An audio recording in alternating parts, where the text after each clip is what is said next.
Esta cena, até pouco tempo atrás, seria ficção. Mas o que estamos vendo são imagens reais, do presente, e que muito em breve podem entrar para o passado. Uma criança dominando o que hoje é um moderno computador. Os jovens rompem as fronteiras do tempo cada vez mais cedo através da tecnologia. O homem encerrou o século XX com o poder de copiar sua própria fórmula genética, seu DNA, e criou uma rede poderosíssima de comunicação que une o planeta, a internet. Bom, a privacidade acabou. Estamos vivendo como se alguém bisbilhotasse os nossos passos pelo buraco da fechadura. Tudo que você quer, tudo que você precisa, pode estar nessa máquina. E para muita gente, a própria felicidade depende do computador. Computadores que vão deixando para trás o que chamávamos de futuro.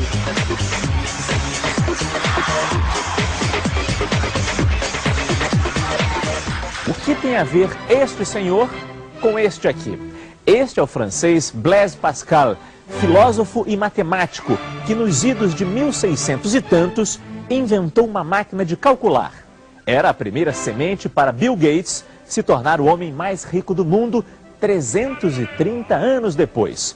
Entre os dois homens, muitos passos e um invento histórico, o primeiro computador pessoal.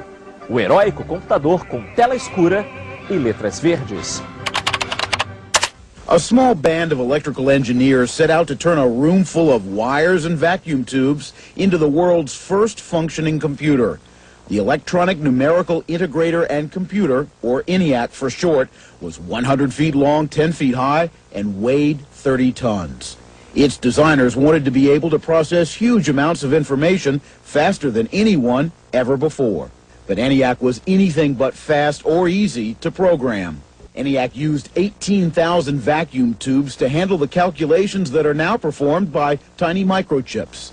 ENIAC's creators wanted to use their new computer to help predict the weather or the stock market. Instead, it wound up helping America's fledgling space program get off the ground. By the time ENIAC was turned off for the last time in the fall of 1955, its creators had a new, faster and far more flexible computer, UNIVAC, up and running. O primeiro computador produzido em série, digamos, o UNIVAC. O UNIVAC tinha o tamanho de uma geladeira e ele não era uma máquina para uso pessoal, definitivamente era uma, pelo preço, pelo tamanho, pela complexidade das operações, enfim, aquilo era uma coisa para o que a gente chamava de cérebro eletrônico, ficava em laboratórios, em universidades. ENIAC became the first computer dinosaur. Você percebe quando uma máquina ela evoluiu e ela faz parte do meio de vida do indivíduo, quando ela se torna completamente transparente, quase invisível. Veja a energia elétrica, a gente usa todos os dias e você é incapaz de dizer quantas vezes você usou energia elétrica num dia. E se você for capaz de dizer, eu te indico como psiquiatra, porque não faz o menor sentido. Este é um micro pioneiro, foi feito na Universidade Federal do Rio de Janeiro nos anos 70. Ele se chama Terminal Inteligente, com teclado, vídeo, disquete, fita cassete e leitora de cartões. Nós convidamos um estudante de informática para mexer nesse micro. Valdir nasceu bem depois da veterana máquina. O botão de ligar deve ser isso aqui, né? O botão assim, normalmente o botão separado deve ser o que liga. Mas você não tem certeza? Não, não tem. Tá, e aí Tem. ligou o computador. Depois que você ligou o computador, como é que ele funciona? Explica pra gente. Deve ter ligado. Ou não ligou, não sei. Talvez não tenha sido o botão certo, mas ele ligando deve aparecer alguma coisa e deve pedir alguma coisa minha, né? Algum retorno meu. Só que aí agora eu não sei de onde de que lado eu jogo, se é daqui ou dali, né?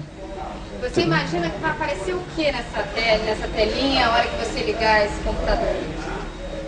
não faço ideia.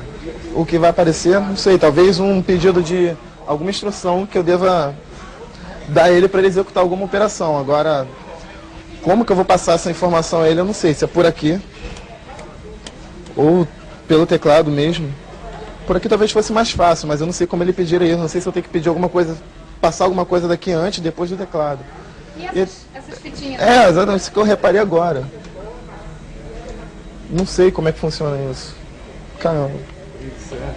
Pra que serve isso? Você não sabe nem pra que serve? Não sei, tá dizendo que é um terminal inteligente, ele que deveria me ensinar. Mas eu me sinto perdido na frente dele. Com um mini computador doméstico, uma pessoa pode organizar o orçamento familiar, controlar todas as contas e o estoque da despensa, estudar, criar jogos e brincadeiras e, como diz o engenheiro José Roberto Trindade, que tem um desses aparelhos em casa, até arquivar receitas de bolo. Então era só colocar, pedir o número da receita, a receita apareceria na tela. Você colocaria o número de pessoas e daria a quantidade exata para se fazer para 2 pessoas, ou para 10, ou para 100, a quantidade que você colocar sem maiores cálculos. É só colocar no teclado quantas pessoas imediatamente aparecem. E, de acordo com o diretor do Centro de Processamento de Dados do Estado de São Paulo, o computador já está entrando nas casas brasileiras. 50 milhões de pessoas em 160 países estão se comunicando através de uma super-rede de informação, a internet. Mas você sabe o que é preciso para participar da internet? Essa rede mundial da informação começou a funcionar nos Estados Unidos em 69. Servia apenas para projetos científicos e militares secretos. Hoje a rede liga milhões de pessoas a universidades, bibliotecas e museus do mundo inteiro, além de possibilitar serviços como correio eletrônico, fóruns de debates e consultas médicas. Para entrar na internet, é preciso ter um microcomputador, uma linha telefônica e um modem, um pequeno aparelho que liga o computador ao telefone. E também comprar uma assinatura de empresas privadas, estatais ou BBS, sistemas de quadros de avisos que funcionam como associações que dão acesso à rede. O preço da ligação é local, mesmo que o usuário se comunique com o outro lado do mundo. A internet tem 30 mil participantes no Brasil.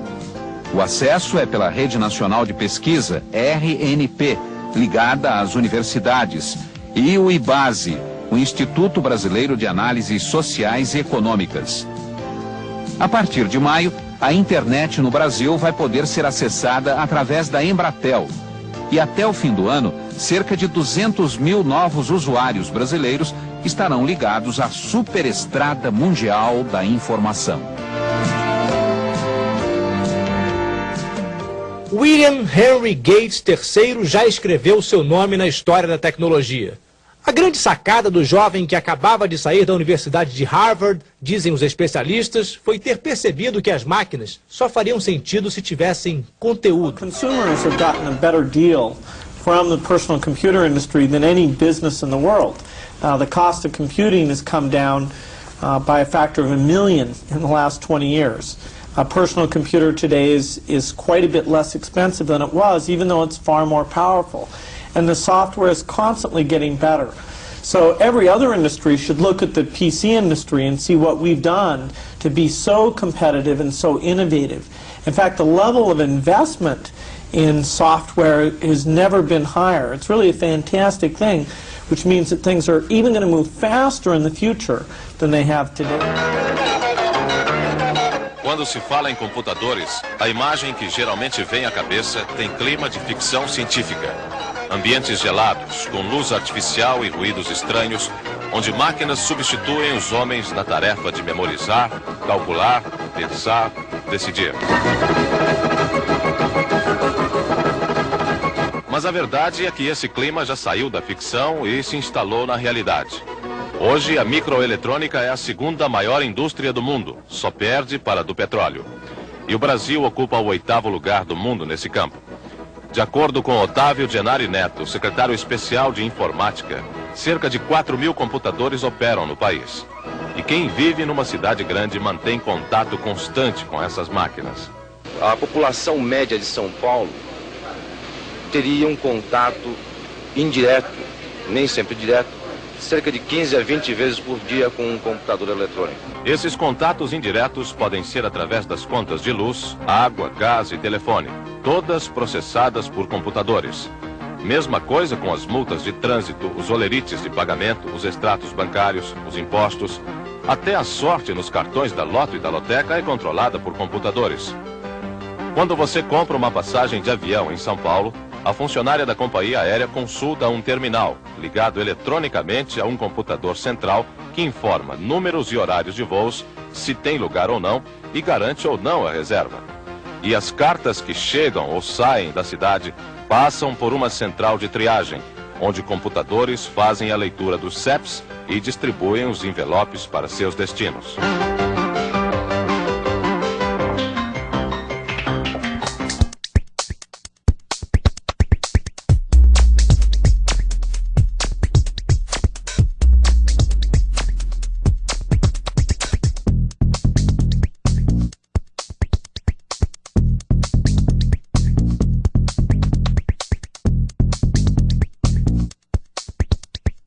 A palavra futuro sumiu do dicionário. Na década de 70, na década de 80, você falava, no futuro teremos isso, no futuro faremos aquilo. Hoje o futuro não quer dizer nada, porque você está bem no meio dele. Você anda no elevador transparente, você enfia comida congelada numa caixinha, aperta um botão, ela sai quente dela, você vive já no futuro. E esse futuro é tão intenso e ele é tão vívido na vida da gente, que é muito complicado você dizer, olha, isto aqui eu consigo identificar de onde ele surgiu. Não, quase todos os equipamentos são interligados e quase todos eles conversam entre si. Então, à medida que uma pequena nova válvula, um pequeno novo transistor é inventado, toda a cadeia de produtos que depende dele acaba evoluindo junto.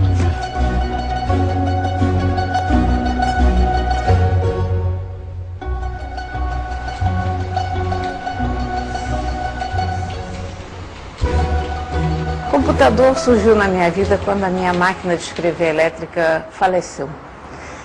Uma máquina de escrever elétrica na época, a gente está falando aí em 86, 87, custava uma coisa tipo $1000, que na época era um dinheiro bacana. E eu estava meio arrasada, que ia ter que comprar uma máquina de escrever elétrica nova, aquela coisa. E aí um amigo me perguntou por que eu não comprava logo um computador. Eu disse, mas eu vou fazer o que com o computador? Ele disse, bom, você escreve no computador. Você faz tudo que faz com a máquina de escrever e ainda por cima você consegue jogar xadrez com o computador. Aí eu achei ótimo e comprei. Ele, até me lembro do preço, porque o primeiro computador a gente nunca esquece, né? Em vez de eu gastar $1000 que eu já não tinha, eu gastei 2.200 e fiquei endividada assim durante uns 3 anos até pagar aquele primeiro computador. Quando começaram a aparecer os primeiros computadores pessoais, a coisa toda era muito reduzida, porque o que se precisava fazer com o computador, o que se imaginava que um computador pudesse fazer era uma coisa pequena. Era uma planilha de dados, era processamento de texto.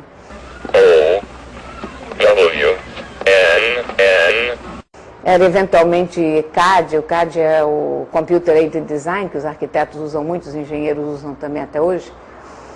E aí começaram a aparecer as aplicações gráficas e começaram a aparecer os games.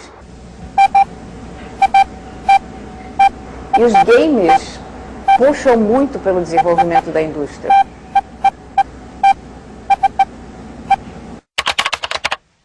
Os microcomputadores podem também ser uma forma de distrair as crianças, mesmo os adultos, já que são programáveis para realizar jogos e brincadeiras. Os preços variam de 100 mil a 6 milhões de cruzeiros. Há uma grande curiosidade por este terminal que a Telesp trouxe para a exposição. Em São Paulo, 1000 terminais de consulta como este já estão instalados. O usuário aluga os serviços de 30 fornecedores e pode receber por linha telefônica notícias de 2 jornais diários, prognósticos esportivos e até saber do horóscopo chinês. 1986 e mais novidades. Cores, 256 cores numa paleta de 4.096 cores. Vários níveis de cinza, as 3 dimensões na telinha. E lá estavam as impressoras, brindando o nosso nacionalismo.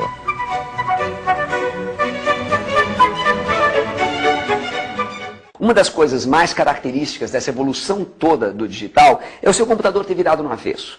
Até 2005, 2006, você queria computadores parrudos. Você falava em megahertz, você falava em gigabytes. Eu quero uma máquina cada vez mais forte. Hoje em dia, você parou de falar nisso. A sua máquina virou no avesso. E hoje, não é mais importante você ter um equipamento potente, até porque todos são.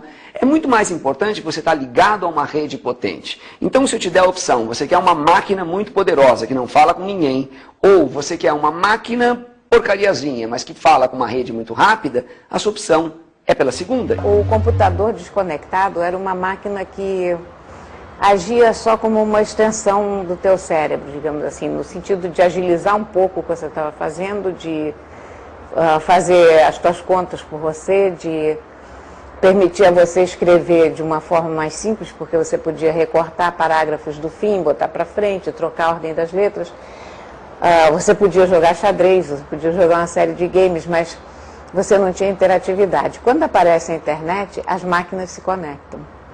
E hoje o que a gente tem, na verdade, metaforicamente, é uma grande, imensa máquina, a qual todos nós estamos conectados. Quando você tira a internet da jogada, o computador parece não ter mais utilidade nenhuma, né? As pessoas ficam prostradas quando ficam sem internet, dizem, minha internet caiu e aquilo é o fim do mundo. Porque é como se de repente estivessem desconectadas do mundo. E na verdade estão, porque a gente criou também essa coisa da conexão contínua em todo tempo, toda hora. How can you focus on mankind after people dominate this road to information in this extraordinary way? Well, the past revolutions in society have come with tools that magnify our muscle power.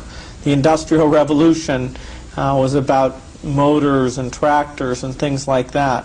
Here we have the tool that magnifies our brain power and lets us stay in touch with people even though they're not in the same location. It lets us find resources no matter where they are very easily. And so the internet is a major revolution. It is a very big change. It is the centerpiece of this information age.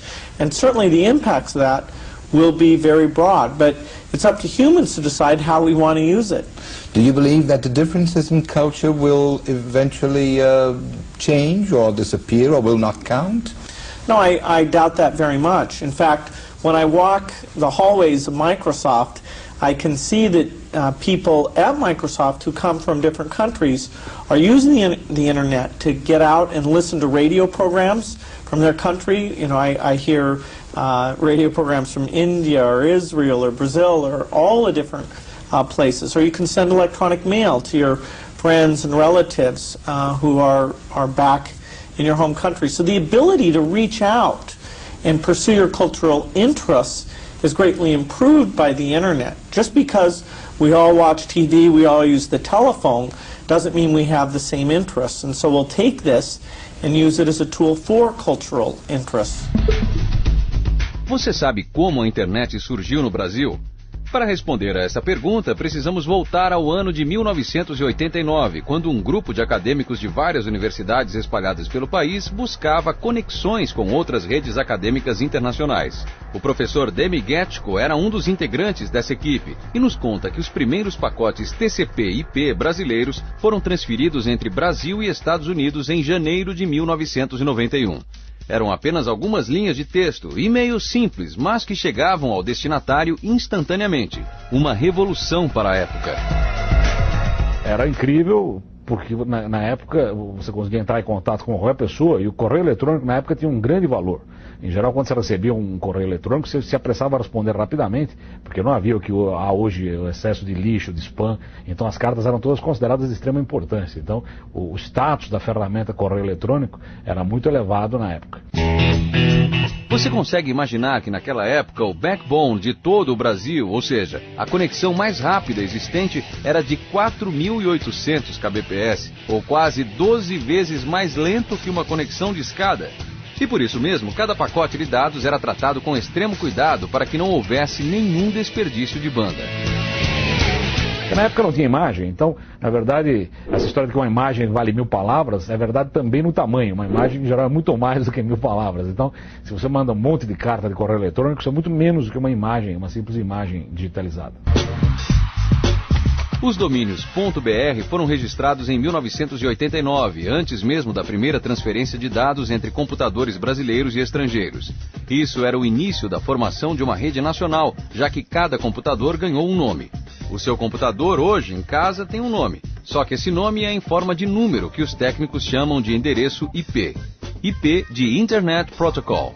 Essa base de registros foi então estruturada na Fundação para o Apoio à Pesquisa de São Paulo, FAPESP, e depois foi transferida para o Núcleo de Informação e Coordenação do .br, o NIC.br.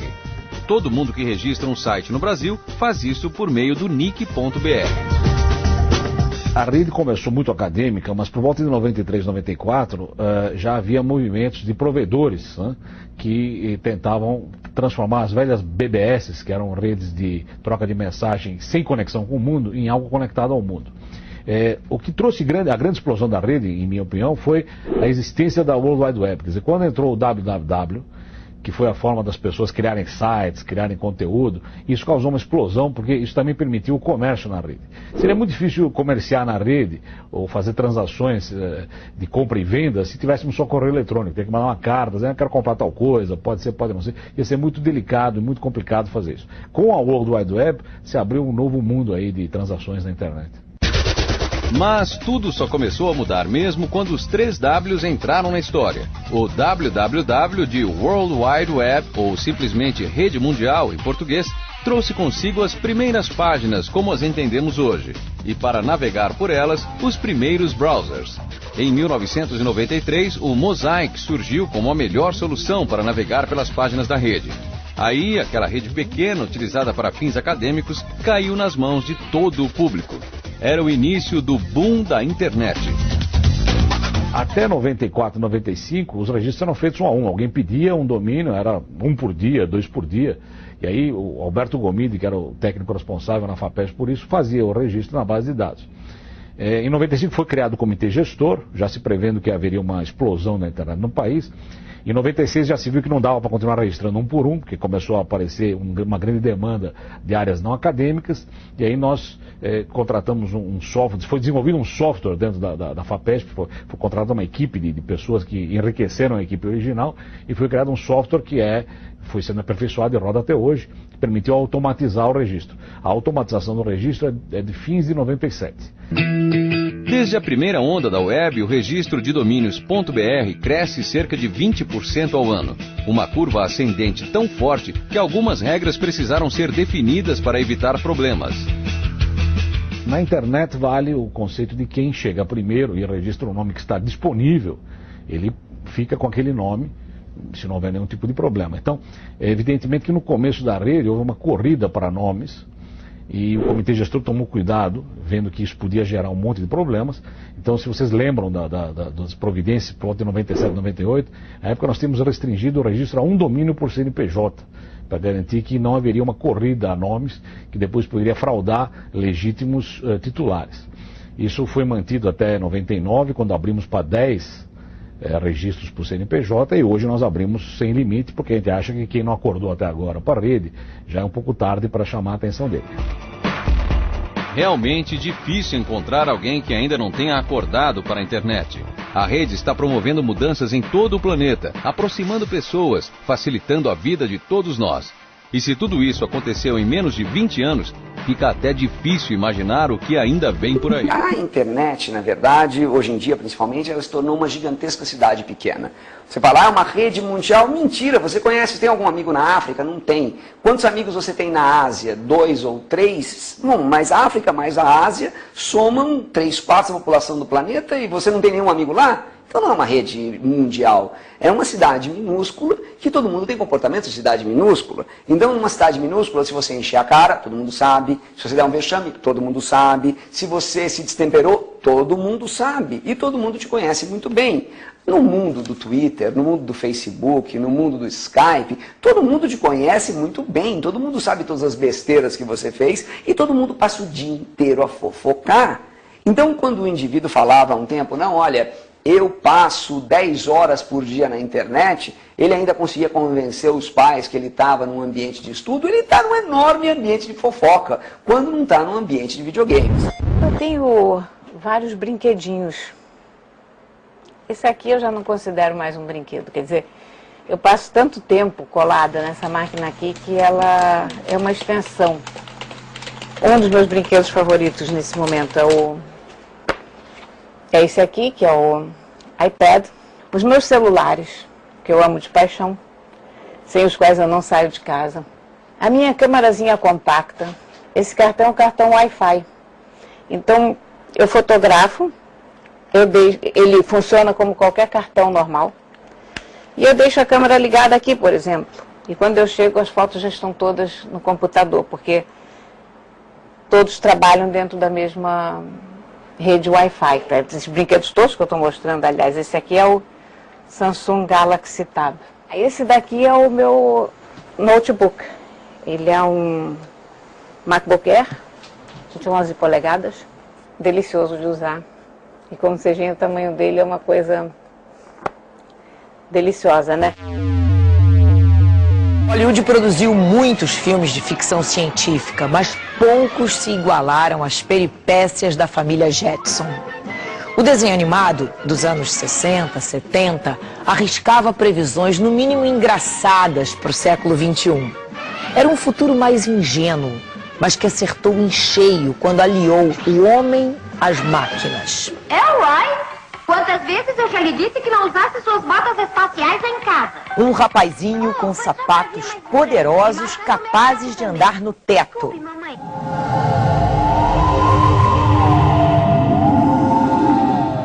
O que é que você quer comer agora? Nada, obrigada. Estou de dieta. Espere aí. Você não esqueceu do seu maiô? Não esqueci. Essa é sua roupa de banho? É o modelo mais sensacional e moderno, mamãe. Esteiras para se caminhar.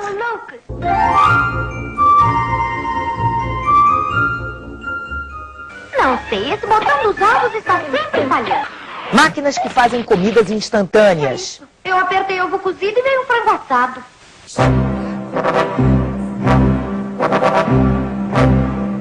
Tudo eletrônico para facilitar a vida. Um outro personagem que não sai da nossa memória é o computador HAL, do filme 2001, Uma Odisseia no Espaço. Foolproof and incapable of error. HAL 9000, o computador não erra. Ou melhor, programado para ter sentimentos, não é capaz de admitir erros. Good evening, Dave. How you doing, Hal? Everything's running smoothly, and you? Oh, not too bad. Quando os astronautas descobrem que ele cometeu um errinho, HAL decide matá-los. Um dos astronautas morre no infinito, mas o outro se salva. Em defesa própria, desliga a inteligência assassina do computador. Dave, my mind is going. E vai sozinho rumo a seu trágico destino. Por mais que sejam avançados os computadores, eles não têm nem longínquamente, né? A capacidade de um ser humano qualquer. Quer dizer, não só em termos quantitativos, não é só porque o nosso cérebro tem uma quantidade de conexões muitíssimo superior ao computador, né? Porque alguém poderia imaginar, bom, mas então é questão de tempo construir um computador que tenha o mesmo número de conexões do cérebro humano. Mas não, é uma questão de qualidade, é uma questão de conceito, né? Basta dizer que o nosso cérebro não tem software e hardware, ele é uma coisa só, né? Funciona de maneira muito obscura, quer dizer, a ideia de que o computador é um cérebro eletrônico é uma ideia dos anos 50, né? Na verdade não é um cérebro eletrônico, não funciona como cérebro, e nós não sabemos como o cérebro funciona, e não sabemos se um dia saberemos, porque a única ferramenta que nós temos para entender o cérebro é o próprio cérebro. E nós não sabemos se o cérebro pode entender o cérebro, ou seja, pode entender um sistema que está no mesmo nível de complexidade dele mesmo. Como escreveu Charlie Chaplin, se o homem tem o poder de criar máquinas, também tem o poder de inventar a felicidade.